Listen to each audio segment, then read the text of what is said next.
Tomato sauce কিংবা tomato ketchup দোকান থেকে তো তোমরা অনেক কিনে খেয়েছো, কিন্তু একবার আমার মতো করে বাড়িতে বানিয়ে দেখো। দোকানের টমেটো কেচাপ আর খেতে ইচ্ছা করবে না। আর এখন কিন্তু বাজারে টমেটোর দাম অনেক সস্তা। চাইলেই কিন্তু তোমরা এইভাবে টমেটো কেচাপ বানিয়ে সারা বছর জুড়ে সংরক্ষণ করে খেতে পারো। তাহলে আর দেরি না করে চটপট রেসিপিটা তোমাদের সঙ্গে শেয়ার করে দিই। আমি বাজার থেকে টমেটো 5 টাকা কেজি দরে কিনেছি। তোমরা কত টাকা দিয়ে এখন টমেটো কিনছো কমেন্ট করে জানিও। আমি এখানে প্রায় 750-র মতো টমেটো ব্যবহার করেছি। প্রথমে টমেটোগুলো বাজার থেকে এনে ভালো করে পরিষ্কার জলে ধুয়ে নিয়েছি। এবারে কড়াতে বেশ খানিকটা জল দিয়ে টমেটোগুলো দিয়ে সিদ্ধ করে নেব 10 থেকে 15 মিনিট। তোমাদের টমেটোর পরিমাণ অনুযায়ী তোমরা দেখে নিও যে আর কতটা সিদ্ধ হতে বাকি আছে।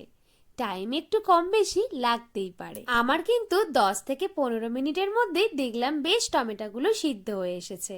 তাই টমেটোগুলো নামিয়ে একটু ঠান্ডা হয়ে আসলে খোলাগুলো কিন্তু আমি টমেটো থেকে আলাদা করে নিয়েছি। এবারে টমেটোটাকে একটা স্ম্যাশারের সাহায্যে ভালো করে পেস্ট করে নিয়েছি। তোমরা চাইলে মিক্সিতেও এটাকে ব্লেন্ড করে নিতে পারো। এবারে কড়ার মধ্যে অল্প একটু সর্ষের তেল দিয়ে দিয়েছি রসুন কুচি, আদা কুচি। হালকা ভাজা হয়ে আসলে টমেটোর পেস্টটা এর মধ্যে দিয়ে দেব। বেশ খানিকক্ষণ নাড়াচাড়া করে এর মধ্যে অ্যাড করে দেব সামান্য পরিমাণে নুন আর স্বাদ অনুযায়ী চিনি।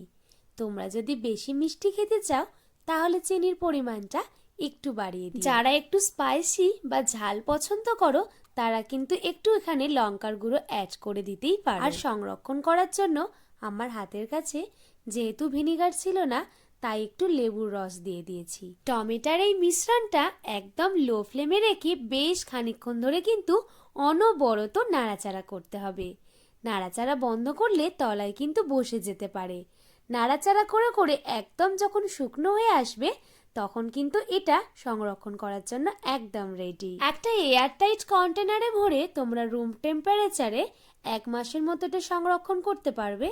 আর ফ্রিজে রাখলে এটা বছর জুড়েই তোমরা খেতে পারবে। এবারে বলো টমেটোর এই রেসিপিটা তোমাদের কেমন লাগলো? যদি আমার রেসিপিটা তোমাদের ভালো লেগে থাকে অবশ্যই রেসিপিটা ট্রাই করো আর আমাকে কমেন্ট করে জানিও রেসিপিটা তোমাদের কেমন লেগেছে। আর অবশ্যই আমার চ্যানেলটা সাবস্ক্রাইব করো।